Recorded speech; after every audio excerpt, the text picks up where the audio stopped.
Senator, I want to come back to the question we began talking about, and that's cyber attacks.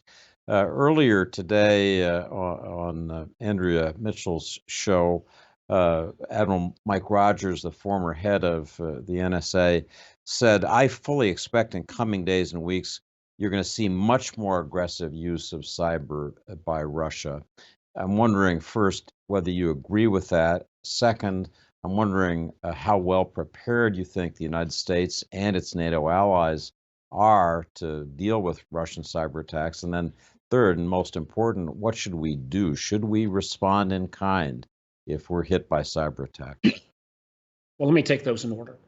Do I expect Russia to up its game on cyber? Absolutely. And I think, again, this is where Putin miscalculated. I think he felt like he could use his, in a sense, B team to try to take down some of the Ukrainian networks, saving his A team and the tools, because once you put a cyber tool out there and it's discovered, it's hard to be reused.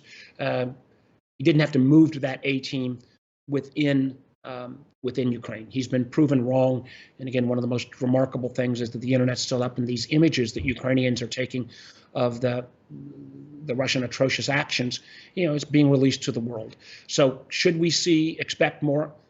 Absolutely, and I think he's probably been reserving. We may have to use that A team to finish and continue his invasion in Ukraine. So that's not off the table. But as these sanctions bite, and you look at the fact that the Russian markets didn't even open today because the ruble was in free fall because of this united effort, I do think we need to be prepared for high level, his A team attacks against the West, and whether they start with nations in NATO that have weaker cyber controls, or whether they go straight against the United States, Britain, France, Germany, time will tell, number one. Number two, as you pointed out in some of your books, when a top tier nation uses their top talent to attack in the cyber domain, chances are we will not be 100% effective at keeping the adversary out. And I do want to give CISA under Jan Easterly, credit for the fact that they've got their shields up, to use this, an old Star Trek analogy, where we put everybody, on defense, and those defenses are, I think, as well positioned.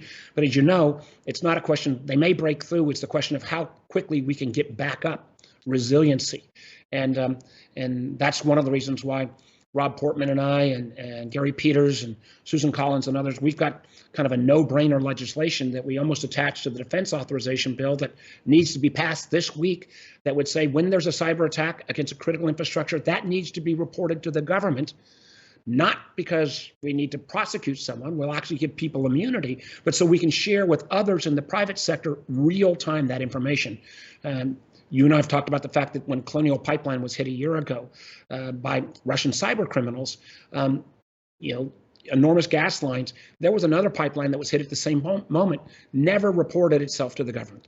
We've got to make sure we have that at least disclosure so we can be resilient going forward. And then third, where it overall heads from here, we've got the possibilities of obviously Russian GRU and other services, their spy services attacking us, but we also more likely will see at first, in a sense, Russian ransomware criminal gangs really launch a number of attacks and assaults. And again, I think we will probably see that in the coming days and weeks as Putin tries to lash out against these crippling level of sanctions we put on him.